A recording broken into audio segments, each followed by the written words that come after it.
Hello everyone, my name is Jessica Rosen. This is my presentation on prokaryotic and eukaryotic cell interactions in the immune system. The date is December 14th, 2024.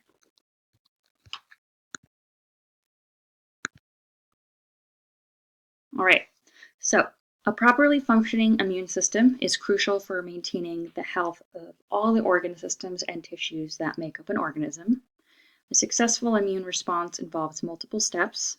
The first one is recognizing a pathogen, then deploying mechanisms to directly kill that pathogen or communicate to other immune cells to kill the pathogen. Next step would be resolving inflammation caused by immune responses. And then the last step is forming an immune memory that will protect that organism from further infections by that same pathogen. There are two primary categories of immune responses.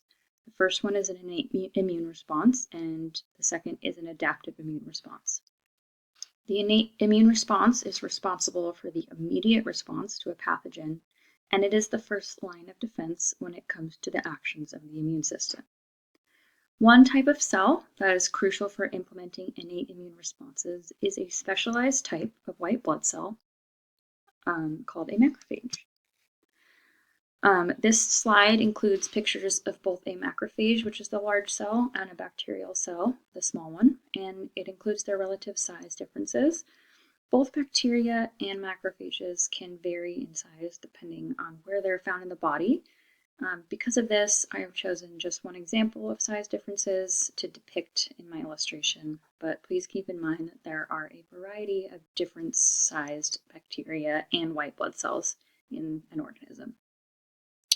So when a pathogen, such as a bacteria, makes it past the anatomical barriers protecting us from harm, such as our skin, the bacterial cell enters the underlying tissues or makes its way into the bloodstream. At this point, if our immune system is working correctly and to the best of its ability, a certain white blood cell recognizes the bacteria as a harmful pathogen and differentiates it into another specialized cell called a macrophage. Macrophages have a special surface receptor or multiple surface receptors, such as pattern recognition receptors or toll-like receptors, that are capable of detecting pathogen-associated molecular patterns expressed by pathogenic cells such as a bacteria. These cells are what make it possible for immune cells to differentiate between foreign invaders and cells that are healthy or normal in the body.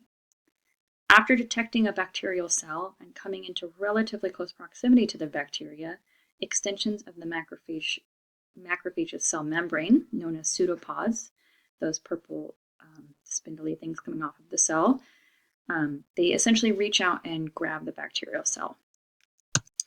Once the cell membrane is bound to the bacteria, a signal is delivered to the cell that instructs the macrophage to engulf the bacteria. The pseudopods assist in bringing in the bacteria cell closer to the macrophage, where its membrane essentially engulfs the bacteria, forming a membrane-bound organelle inside the macrophage called a phagosome. The phagosome then comes into contact with lysosomes within the macrophage, depicted here. The joining of the phagosome and the lysosome creates what is called a phagolysosome, which is short here. The phagolysosome is capable of breaking down bacteria because the environment inside the phagolysosome is highly acidic and oxidative. This last slide just shows how the phagolysosome has broken down that bacterial cell into many small pieces. And then once the initial response to foreign pathogens is activated, more specialized cells of the immune system are able to create memory immune cells that will be able to better protect the organism from future interactions with the same pathogen.